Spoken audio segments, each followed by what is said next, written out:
êtes au centre d'accueil depuis combien de temps? 1 an. 1 an. Quand vous êtes arrivé ici, quel était le problème de santé? Le cancer. Cancer. Oui, Quel mais type de cancer? qui s'est généralisé, un cancer généralisé partout, de l'œsophage jusqu'aux ovaires.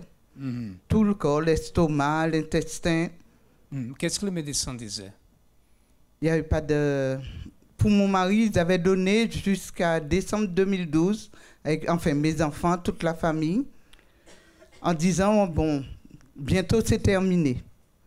Mais j'ai une amie qui vient ici, parce que je ne connaissais pas le temps. Aujourd'hui? Oui, elle est là, Nice. Voilà. Venez ici, madame, venez ici. OK. Et cette amie? Et cette amie, quand elle est venue me voir à l'hôpital, qu'on ne m'avait même pas encore opérée du tout, elle m'a dit, ne t'inquiète pas, Rosie, je t'ai posé en offrande sur l'autel. Elle a fait sacrifice. un vœu. Elle a fait un vœu. A fait un vœu. Vous connaissez sa vie, hein, son problème de je le santé? connais depuis longtemps, oui. Qu'est-ce que Dieu a fait dans votre vie?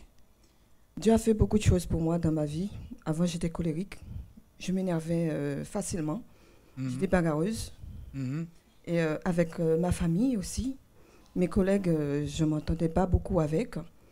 Et depuis que je viens de cette église, j'ai eu une transformation dans ma vie. J'avais une force à l'intérieur de moi, je ne sais pas pourquoi. Mais je savais qu'elle allait être guérie. Et quand je venais ici, je priais. J'ai fait un vœu avec Dieu. Et vous l'avez invitée? Oui, je l'ai invitée. À chaque fois, je lui disais, il faut venir. Elle me disait, oui, oui, oui, oui, oui, oui, oui. Oui, oui.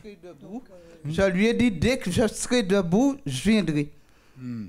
Et après la deuxième opération, parce qu'il restait le module sur l'œsophage à enlever, le professeur et les chirurgiens, ils n'ont rien trouvé. Et le professeur, il m'a dit, madame, je n'aime pas dire ça. J'ai dit, pourquoi? Qu'est-ce que vous n'aimez pas dire? Vous êtes miraculé. Amen. Grâce à Dieu, applaudissez le Seigneur. OK. Quel était le problème? Qu'est-ce qui s'est passé et qu'est-ce que vous avez fait? Bon, le problème avant, c'était j'ai mal aux oreilles depuis octobre 2013. J'ai parti voir le médecin, ils n'ont rien vu. Même 3 médecins, il a dit qu'il ne voit rien du tout. J'ai dit, mais ce n'est pas possible parce que j'ai très très mal, je n'arrivais pas à dormir et tout, et voilà. Après l'oreille, c'est la tête. Le soir, je n'arrivais pas à dormir, tout et tout. C'est comme s'il y a plein de trucs qui passent dans ma tête, je n'arrivais pas à dormir.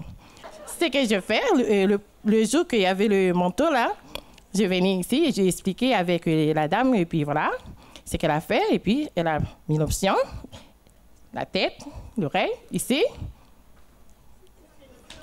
C'est plus rien. Plus rien, j'ai plus mal, tranquille. Votre foi, Dieu vous a guéri. Au nom du Seigneur Jésus. Bonjour à tous. Au centre d'accueil, nous dédions un jour dans la semaine. C'est bien que nous prions tous les jours pour les malades, mais nous dédions un jour pour prier, pour aider ceux qui sont malades, ceux qui sont victimes d'une maladie.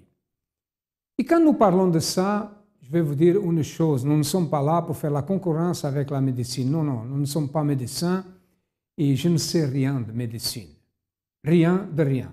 Et si je suis très malade, je vais au médecin.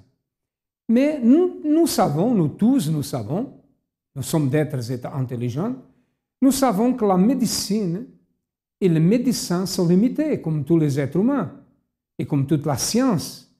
Il y a des choses que la médecine ne peut pas faire. C'est les propres médecins qui disent ça, quand ils disent que cette maladie, c'est incurable. Il y a même des médecins qui disent seulement un miracle. J'ai écouté déjà dire ça. Il y a certaines choses que les médecins ne peuvent rien faire, des problèmes qui sont d'origine spirituelle aussi. La personne qui dit « j'ai une douleur, je sens ce symptôme », mais les examens n'ont rien. Une bactérie ou un virus qui n'est pas connu et que les médecins luttent et ne trouvent pas la solution. Enfin, beaucoup de choses, mais je veux dire le suivant, que nous respectons et nous prions pour les médecins parce qu'ils font un papier très important dans la société. Et sans eux, l'humanité était perdue. Mais nous savons qu'il y a beaucoup de choses qu'ils ne peuvent pas résoudre. Et au centre d'accueil, beaucoup de personnes arrivent avec ce type de situation. Et à travers la prière, la foi intelligente, elles sont guéries. Écoutez ce témoignage. Avant, j'étais asthmatique et j'avais autre chose aussi, d'autres choses. J'étais aussi drépanocytaire et je faisais beaucoup de crises. Donc, juste en restant chez moi, par exemple, si je marchais longtemps, je pouvais avoir des crises dans les jambes. J'étais très essoufflée, je ne pouvais pas courir, je ne pouvais pas faire du sport, je ne pouvais pas être un enfant normal en fait. Dans ma vie de tous les jours, j'étais obligée de prendre des médicaments. Sans les médicaments, je ne pouvais pas vivre. C'est-à-dire que si je ne prenais pas le médicament pour l'asthme ou si je ne prenais pas les médicaments pour les douleurs, automatiquement, j'avais une crise et c'était horrible. Je ne pouvais pas vivre. À l'intérieur de moi, je me sentais super complexée. J'avais l'impression que je n'étais pas vraiment un enfant normal. J'avais l'impression que que c'était injuste. Pourquoi ça arrivait à moi et pas à d'autres personnes? Pourquoi, lorsque je voyais d'autres enfants courir, jouer, moi, je pouvais pas rester normale, quoi. Je passais ma vie à l'hôpital. Pourquoi ça arrivait à moi? Pourquoi ça n'est pas arrivé aux autres? Je me sentais super renfermée, complexée. Je n'aimais pas ma vie. Je pouvais pas. J'avais même envie de mourir. Je préférais même mourir que rester là, quoi. Oui, plusieurs fois. J'avais envie de prendre plusieurs médicaments pour me dire que c'était injuste pour moi. Donc, j'ai essayé de prendre plusieurs médicaments. Ça n'a pas marché. J'avais envie de me suicider, j'avais envie de sauter, mais il y avait toujours quelque chose qui me retenait. Dans mes études, c'était un peu plus difficile parce que moi qui étais rentrée à l'école à 2 ans, donc j'ai dû recommencer. À l'école, en fait, je n'allais pas souvent à l'école parce que j'étais plus hospitalisée, j'avais du mal à rester plus souvent. J'ai dû redoubler plusieurs fois, donc c'était vraiment difficile. À chaque fois que j'étais à l'école, je pouvais rester 1 mois à l'hôpital, 2-3 semaines à l'école, c'était vraiment difficile. Moi, mon futur, déjà, je pensais que j'allais plus être sur Terre, que je pensais que c'était fini pour moi, que j'allais pas y arriver plus loin. Je pensais que voilà, j'allais rester que l'enfance et après, c'était fini. Puis après, au fur et à mesure, j'ai vu que c'était possible. J'ai remarqué quelque chose ici que Chanel a parlé. Handicapée, c'est ça qu'elle se considérait et d'autres le considéraient. Asthmatique et atteinte de drépano. Elle passait la plupart du temps à l'hôpital. Elle voyait les autres garçons, les autres enfants courir, sauter, elle ne pouvait pas. Elle prenait beaucoup de médicaments. Elle n'avait pas de solution. Pas de solution. Et c'est comme ça qu'elle est arrivée au centre d'accueil. Elle est arrivée, elle a connu le centre d'accueil et nous allons savoir qu'est-ce qui s'est passé. Je suis arrivée grâce à une amie à ma mère qui est venue au centre d'accueil. Donc au début, c'était un peu plus difficile parce que je ne voulais pas aller autre part que où on était avant. Donc au fur et à mesure, je venais les vendredis et après, j'ai écouté divers témoignages et ça m'a donné envie de rester. Quand je suis restée, j'ai mis en pratique les conseils qui ont été donnés par les pasteurs, les évêques et ça me donnait un peu plus envie de voir la suite. Oui, j'ai participé à la campagne d'Israël. J'ai participé à la campagne d'Israël parce que je voulais voir un changement. Je ne voulais plus rester dans la même phase, tout le temps assis, tout le temps démoralisé, me dire que voilà, j'avais plus rien à faire. Lorsque j'écoutais les divers témoignages des personnes qui donnaient leurs témoignages, ça me donnait aussi d'avoir un changement. Donc j'ai voulu participer à la campagne d'Israël. Pendant cette période, j'ai dû jeûner, j'ai fait des jeûnes de prière et j'ai sacrifié tout l'argent que j'avais gardé de côté, tout ce qu'on m'avait donné, j'ai sacrifié. Ça représentait une opportunité de voir un changement dans ma vie, se dire que voilà, on a tous une opportunité de voir sa vie changer et que le changement est là, quoi. On peut changer notre vie. Pour moi, en fait, c'était la meilleure solution de le faire et de faire quelque chose de différent au lieu de rester tout le temps à prier, de me dire que voilà, si je fais quelque chose de nouveau, je verrai le résultat. J'ai fait des chaînes de prière, je venais souvent à l'église. Moi qui aimais qu'écouter les histoires de la Bible, j'ai dû mettre en pratique aussi les conseils qu'on nous avait donnés. J'ai dû vraiment me sacrifier, venir un peu plus souvent à l'église. Et ça m'a apporté quelque chose. Une année a exactement 52 semaines. Et cette année, qu'est-ce qui a changé dans votre vie? Tout a changé pour le meilleur ou pour le pire? Si votre réponse et pour le pire. Alors le centre d'accueil est en train de consacrer, pour vous, 52 jours qui vont restaurer votre vie. Qu'est-ce qui a besoin d'être restauré dans votre vie? Votre famille, vos finances, votre santé, votre amour, votre vie spirituelle. Du 24 août au 15 octobre, 52 jours de reconstruction, de foi, de miracle, de persévérance et de recherche du Dieu vivant. Pour la restauration de vie de tous ceux qui croient. Nous ferons aussi 7 veillées, tous les vendredis, de 22h à 23h. Plus d'informations à travers notre ligne amie 24h au 01 53 35 85 12 ou à travers du site centredaccueil.net. Centre d'accueil, nous croyons en vous comme personne. Maintenant, elle a changé, elle a été transformée. Moi qui ne pouvais pas faire de sport, qui ne pouvais pas aller marcher longtemps, maintenant je peux marcher longtemps, je peux faire du sport. Étant été guérie, totalement guérie, je me dis que voilà, j'ai bien fait de faire cette campagne d'Israël et d'aller jusqu'au bout, quoi. Des gens, à cause de la santé, on me voyait comme une handicapée. On avait l'impression que je ne pouvais pas avoir de bac ou ni de BEP ou quoi que ce soit, que j'étais en fait une handicapée totale, que j'étais un enfant qu'on mettait de côté juste pour faire plaisir. On se dit, bon, elle va à l'école, mais on sait que son avenir sera catastrophique, ça sera impossible. Donc maintenant, grâce aux chaînes de prière, j'ai eu mon BEP, j'ai même eu mon bac. Et voyant maintenant ces professeurs qui me disaient que voilà, tu es une handicapée, j'ai vu le changement en eux qui se disent que voilà, même si la personne elle est malade et que maintenant elle a cru en ce qu'elle pouvait faire, la personne peut avoir son BEP, peut avoir son bac et peut aller plus loin. Maintenant, j'ai plus envie de me suicider, je me sens très bien, tout va bien. Maintenant, mon avenir, j'envisage que quelque chose soit encore mieux, d'aider les personnes qui vivent exactement la même chose, afin de leur dire que voilà, tout est possible et qu'on peut changer notre avenir, de ne pas rester accommodé ou rester dans ce milieu en disant que oh, je suis malade et c'est fini. On peut y arriver. Si j'ai pu avoir cette expérience, ces personnes aussi peuvent. Pour moi, le centre d'accueil représente un peu une école où on se dit que voilà, on peut y arriver. Elle représente aussi une opportunité de se dire que on peut y arriver dans tout ce qu'on veut. Si on se donne à fond, on peut y arriver. Aujourd'hui, Chanel n'a plus le désir, la pensée de suicide. Elle a la joie de vivre. Elle est guérie complètement. Ce que la médecine n'a pu pas faire, la foi a pu faire. Aujourd'hui, elle est transformée en une nouvelle personne. Et ça montre que le miracle existe. Si Dieu existe, le miracle existe. Et le miracle n'est pas seulement au passé.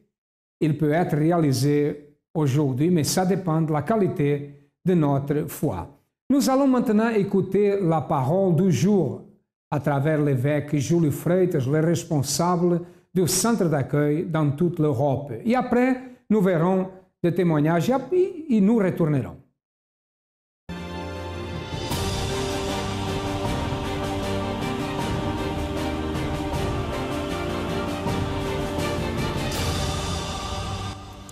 De la ruine au succès. 152 enseignements pratiques, intelligents et efficaces. 52 jours de reconstruction.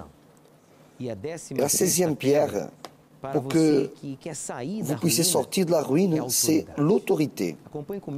Accompagnez avec moi dans le texte sacré, Évangile de Luc, chapitre 10, verset 19.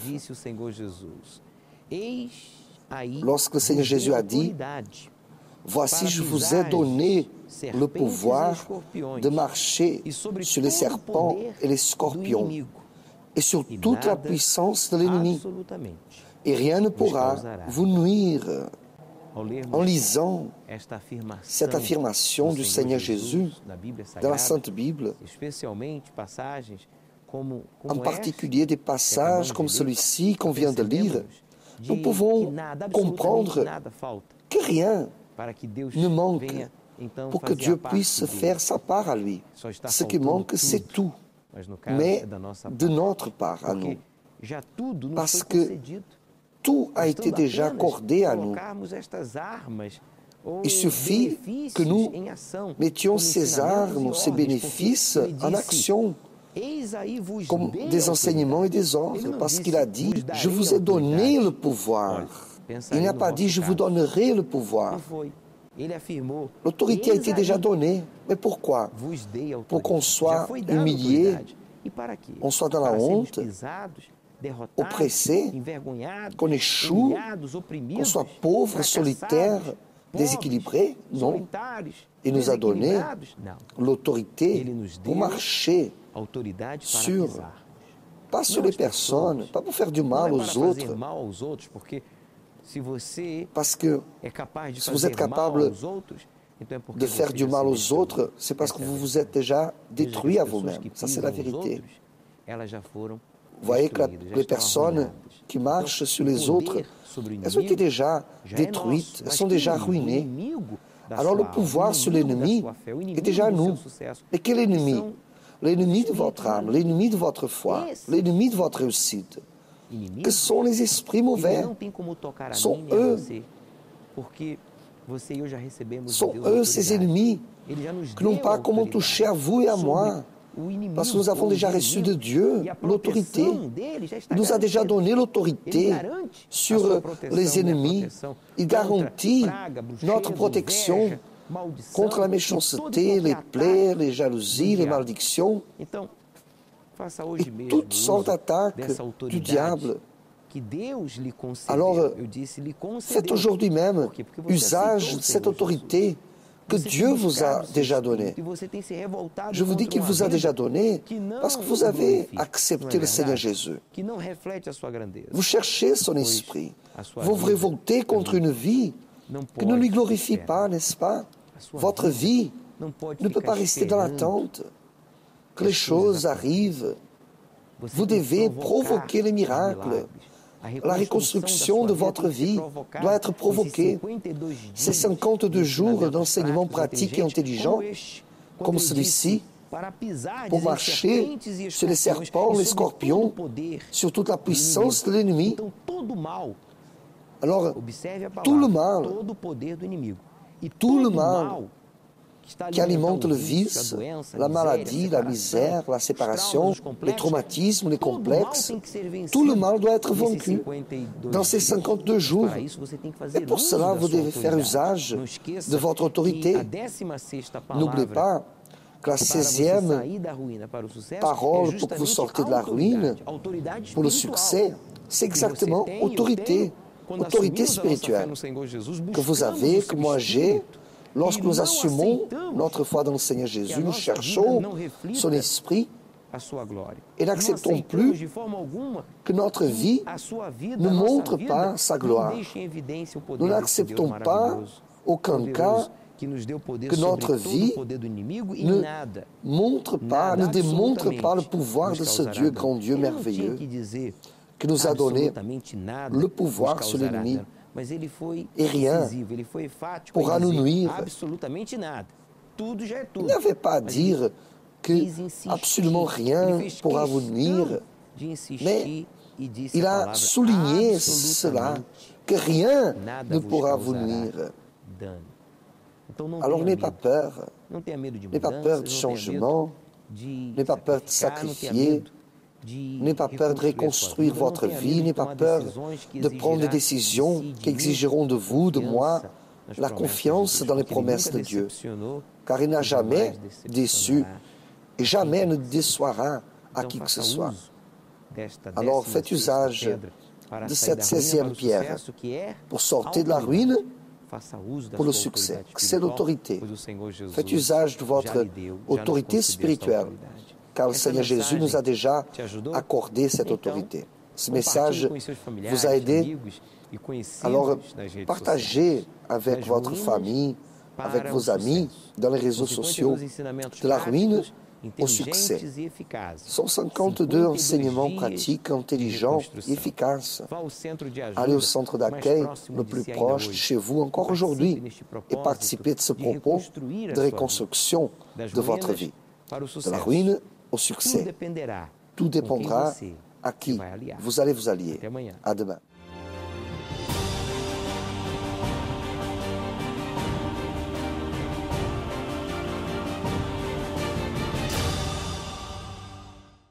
Qu'est-ce qui s'est passé? J'ai des problèmes de lombaire. Et de problèmes de lombaire. J'ai mes lombaires qui me fait tout le temps mal. Vous aviez des douleurs quand vous êtes arrivé ici? Oui. Faites le mouvement là, faites le mouvement. Ça va? Amen, grâce à Dieu. Merci beaucoup. Applaudissez le Seigneur. Vous, madame, vous étiez là en train de faire ça. Qu'est-ce qui s'est passé? Oui, j'ai mal au niveau des omoplates et ça prend aussi en bas du dos. Vous avez ou vous aviez? J'ai plus, puisque là, ça va mieux. Vous n'avez plus? Quel était le problème? Une douleur? En bas du dos. En bas du dos. Et vous avez fait ça pourquoi? Voilà, parce que ça me prend aussi sur le... Faites le mouvement. Venez ici. C'est vrai? Faites le mouvement. Faites-le. Amen. Grâce à Dieu. Passez. Vous, madame. C'est mon omoplate, j'ai une douleur. Le problème dans l'omoplate? Il est là? J'ai plus rien. Faites le mouvement. Vous aviez? Parce que j'ai vu que vous étiez en train de faire comme ça. C'est passé? Voilà, j'ai plus rien parce qu'avant, j'arrive pas à faire ça. Amen. Grâce à Dieu. Applaudissez le Seigneur. Vous, madame. Vous êtes au centre d'accueil depuis combien de temps? Ça fait 7 ans. 5 ans. Quel était le problème que vous aviez? J'étais un problème d'eau et depuis ce matin. Depuis toute cette semaine, j'arrivais même pas à baisser. Même ce matin, j'arrivais pas. Vous n'arrivez pas à faire comme ça, c'est ça? Faites-la, faites. Amen. C'est passé au moment de la prière? Oui, c'est passé. Amen. Grâce à Dieu, vous êtes guéri au nom de Jésus. Vous, madame, venez ici. Problème? Mal au ventre. De douleur, vous aviez de douleur? Mal au ventre en bas, ici, oui. C'est guéri, oui. C'est passé? Oui, c'est passé. Je n'ai plus mal au ventre encore. Amen. Grâce à Dieu. Passez. D'autres. Bonsoir, madame. Bonsoir. Qu'est-ce qui s'est passé? J'avais la douleur qui partait de la nuque jusqu'à mes reins, aux pieds. Et bien là, tout à l'heure, quand vous étiez en train de prier, j'ai l'impression que c'est quelqu'un qui me tirait le bras pour retirer la douleur. C'est comme quelqu'un vous faisait ça? Oui. C'est ça? Oui. Vous êtes au centre d'accueil depuis combien de temps? Aujourd'hui que je suis arrivée. Première fois. Amen. Je sentais que c'était la première fois. C'est la première fois. Qu'est-ce que vous ne pouviez pas faire avant? Je ne pouvais pas soulever quelque chose, je ne pouvais pas m'abaisser comme ça. Non? Il a un poids là qu'il peut... Viens, c'est la chaise ici. Avant, vous n'étiez pas capable de faire ça. Faites-la, faites. Voilà, oh, ça c'est lourd. Hein? Pour moi, c'est difficile. Hein? C'est lourd ça. C'est quoi, 15 kilos? Oui, 15 kilos peut-être. Amen. Vous êtes guéris au nom du Seigneur Jésus. Guéris au nom de Jésus. Amen. Vous, madame, qu'est-ce qui s'est passé? Mais ici, tout, c'est pas comme ça ici. Vous aviez une douleur de ce côté? C'est passé? Maintenant, ça va. Oh, depuis combien de temps vous êtes au centre d'accueil? 2002. Ah, 2002. Vous êtes déjà... OK, vous êtes guéris au nom du Seigneur Jésus. Amen. Bon, et c'est ça qui se passe. Vous avez déjà vu beaucoup de témoignages et maintenant c'est avec vous. Quelle est la situation difficile? Quel est le problème? Quelle est le muraille qui est devant vous? Quel est l'impossible? Je vous le dis, il n'existe pas des impossibles. Les portes du centre d'accueil sont ouvertes. Vous passez dans votre ordinateur, dans votre téléviseur, beaucoup d'adresses. Vous avez aussi un numéro de téléphone. Notre siège du centre d'accueil est situé au 254 rue du Faubourg Saint-Martin, au 10e arrondissement à Paris. Et les portes sont ouvertes pour que votre vie change. Pour moi, je finis ici. Je vais vous dire à demain et que Dieu vous bénisse à tous. Mais avant de vous retirer, regardez ces témoignages de la campagne d'Israël. Au revoir. Avant d'arriver au centre d'accueil, j'étais mariée, divorcée. Arrivée en France, tout a basculé. Mon fils était vraiment un problème. Il était emprisonné et moi-même j'étais malade. Je venais de savoir que j'avais un cancer bénigne sur le glande sérénale. C'est montée de tension, montée d'adrénaline, diabète. Et les poussées d'adrénaline, on peut tomber et mourir. D'un coup comme ça, la tension peut monter à 22, 24, on tombe, on meurt tout de suite. Ça a eu des répercussions sur mon travail parce que je suis restée 15 mois en congé de maladie et j'avais des loyers impayés de 850 €. Alors, ça a engendré des risques d'expulsion même. Et j'étais pensive, j'étais presque à la dépression. J'étais énervée tout le temps, même avec mes enfants, pour lui parler, les expliquer. J'étais angoissée, énervée. Et spirituellement, c'était pas bien. Je faisais des cauchemars, j'avais des marées de nuit. Je suis arrivée au centre d'accueil, quand j'ai clamé à Dieu. Je voulais une réponse parce qu'il n'y a rien qui y allait. Niveau de santé, ma famille, mes enfants, mon travail, tout, rien n'allait. J'allais perdre mon travail, mon fils, je ne sais pas pour combien de temps il allait prendre. Ma santé n'était pas bonne. Alors là, j'ai clamé, j'ai dit là, au pire, c'était pour mon fils. J'ai dit, Seigneur, il faut me donner une solution. Ici de là, la semaine n'est pas terminée. J'allais au travail et de là, au métro, une dame m'a tendu un semeur. Sur le semeur, il y avait une feuille qui donnait l'adresse de Montreuil, l'événement, tout ils faisaient. Alors je suis partie ce samedi, c'était cas impossible. J'ai commencé à vraiment cheminer, parler de campagne d'Israël. J'ai dit bon, on va sacrifier. Et c'est de là j'ai sacrifié.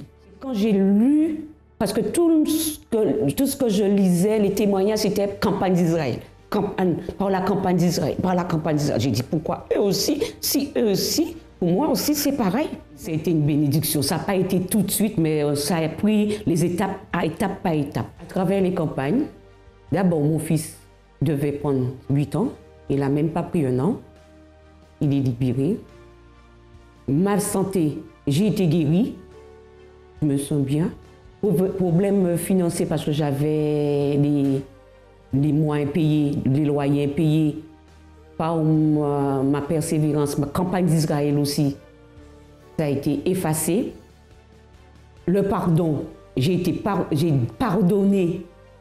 Le Dieu m'a permis de voyager aux Antilles, aller pardonner la personne où je ne voulais pas du tout. Et c'est depuis le pardon, je suis arrivée en France, tout a été débloqué. Mon travail, j'ai eu des promotions. J'étais aide à domicile. Dieu a mis quelqu'un à mes côtés qui m'a aidé. J'ai validé mes 8 modules d'auxiliaire de vie. Après auxiliaire de vie, j'ai dit Seigneur, je vais aller plus loin parce qu'on avait un propos avec l'aigle, les yeux de l'aigle, pour voir plus grand. Et alors j'ai dit aussi, alors je vais voir plus grand. J'ai vu plus grand. J'ai dit bon, malgré mon certain âge, mais je vais passer mon diplôme d'aide-soignante. Effectivement, j'ai fait la différence. Parmi les 3, nous sommes 3 qui sont à mon travail qui sont partis. Je suis la seule qui l'a eu 2 coups. J'ai fait la différence. Et Dieu m'a béni. Le poste que je voulais, j'ai fait un courrier, j'ai dit je voulais ce poste. On m'a dit oh, c'est pas, j'ai eu ce poste.